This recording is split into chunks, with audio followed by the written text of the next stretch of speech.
Morning guys, welcome back. Tuesday morning in the workshop at Eurotech. A few bits going on. The gas which I was working on yesterday, I'll show you that now. That's just waiting now for a subframe. I've just put a new clutch pack in it this morning. So once the subframe's here, that'll be ready for the weekend, all being well. And then in the workshop, if you remember the KTM that I stripped down last week, which is having a complete refurb, we've got the engine apart now. Nick's been working on that this morning. He's pulled the engine apart. We've got some bits in the ultrasonic bath. Just been waiting for that to finish actually, so it doesn't make all that noise and it interferes with the video. But yeah, the engine's stripped. Started cleaning all the parts. It's going to have a new conrod, main bearings. You can see the clutch basket's got quite a lot of wear on it in places.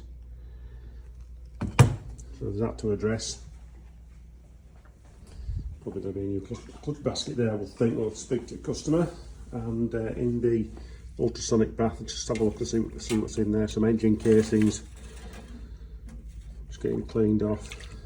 So when that thing's running, it really interferes with the video audio.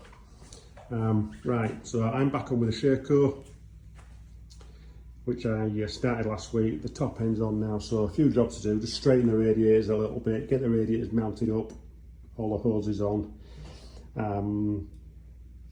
Chain slides to go on. Exhaust to sort out. We've just got the bracket to drill now for the mount at the front of the frame. And we should have that hopefully up and running by sort of mid-afternoon. It's now 11 o'clock, so a few hours time we should be seeing this with a bit of two smoke coming out of it. Now just after 2, yeah, 2:30 in the afternoon. Been quite a busy morning.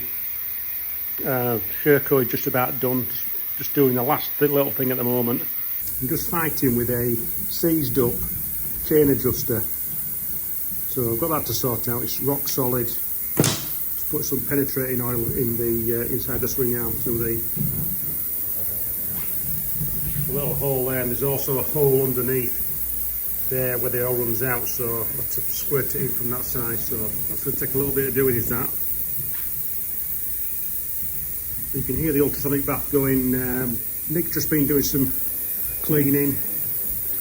Now, parts washer over there, and he's been just putting stuff back into the ultrasonic bath.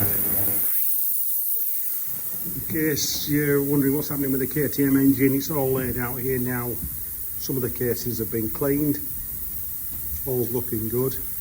Bit of an issue with the cylinder though. There's some light scoring. I don't fully know what the upshot of this is yet. I think it might have to go for replating, but there's also some helicoils. It's been helicoiled before as this cylinder, so these helicoils need to come out of the cylinder before it can go for nickel-sealing. So yeah, a bit of a job, shall we say. So I'm just going to sort this little bit out on the Sherco and then we'll get it running. So I've just spent the last 45 minutes getting these chain adjusters out, which were seized in the swing arm. Bit of a nightmare. It's always the same when you're coming across these jobs. These bikes won't come in, and you know, a little bit neglected. And there's been no preventative grease put on those. I'm going to put some copper grease on these now, so it'll stop them seizing up in the future. But just, you know, another 45 minutes of wasted time really.